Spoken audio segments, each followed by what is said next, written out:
The first thing I heard was her voice, quiet, almost trembling, as if she wasn't sure whether to wake me or let me sleep forever. You don't remember last night?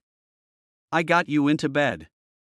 My eyes opened to a room that wasn't mine, to sunlight that felt too soft, and to her standing near the door, arms folded but eyes watching me like she was waiting for a storm. That's when I felt it, cold air, too much of it. I looked down and swallowed hard. Where are my clothes then? And that was when everything inside the room froze. Not from fear, but from whatever truth she wasn't saying yet. Whatever happened last night had changed something between us, and I wasn't ready for the answer. But she began long before last night ever happened. People always say friendship between a man and a woman is simple until something shifts and suddenly nothing is simple anymore. She and I were the proof of that. We'd known each other for years, shared late-night calls, stupid jokes, heartbreaks, and the quiet kind of comfort that grows when both people pretend they don't need it. She called me at midnight, her voice shaky. I didn't ask why, I never needed a reason when she called. But on the drive over, everything started spinning, my head too heavy, my vision blurring. The world swayed, the steering wheel felt like it wasn't mine, and I remember her shouting my name just before everything went dark.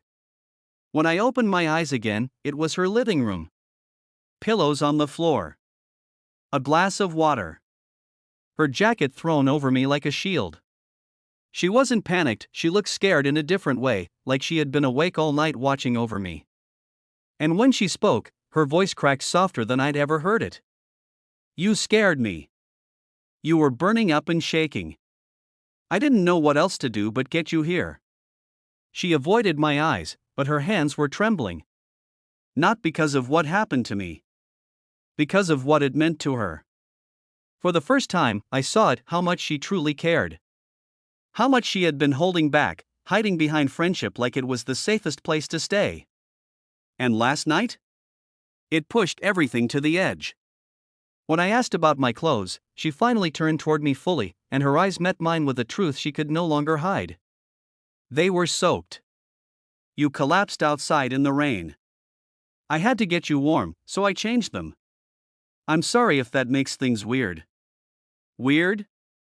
The only thing weird was how calm she tried to act when her voice was shaking like she'd been the one who almost lost someone. She sat beside me, her shoulder barely touching mine, and whispered, I didn't sleep. I didn't want you to stop breathing. And in that moment, something inside me shifted, like a door I'd been afraid to open suddenly cracked with light. Wasn't about last night. It was about everything we were finally forced to face in the morning. I stood up, slowly, still dizzy, still trying to make sense of the way she looked at me with a mixture of relief and fear. She handed me clean clothes, her brother's old shirt and sweatpants, and turned away to give me privacy. When I stepped out, she was sitting on the couch, knees pulled close, hair messy from a night she hadn't slept. She looked up with eyes that begged for honesty. Can we just talk about it? She asked. But she wasn't talking about the clothes. She wasn't talking about me passing out. She was talking about us, everything we pretended wasn't there.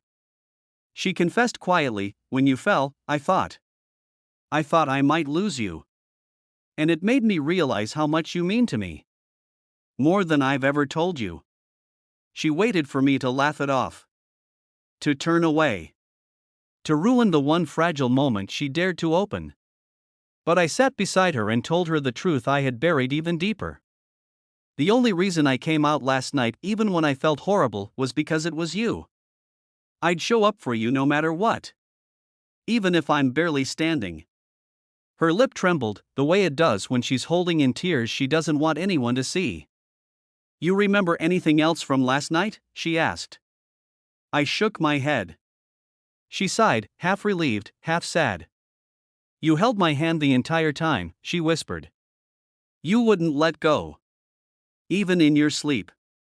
Something warm spread through my chest, slower than fear, stronger than anything I'd felt. I reached for her hand again, not shaking, not unconscious, not accidental, and this time, she held mine back without hesitation. Does this make things complicated? She asked. I smiled. Maybe. But maybe complicated is exactly where we were always supposed to be. She leaned her head gently against my shoulder, and I felt her finally breathe deeply, safely, like she hadn't breathed all night. And as the morning sun filled the room, it felt like the beginning of something we had both been too scared to name. Something we didn't have to run from anymore. The inspiring message left at the end wasn't spoken aloud, but felt. Sometimes life forces us into moments we never planned, moments that strip us down to truth. And sometimes the people who stay, who lift you, who fear losing you, are the ones you were meant to choose long before you ever realized it.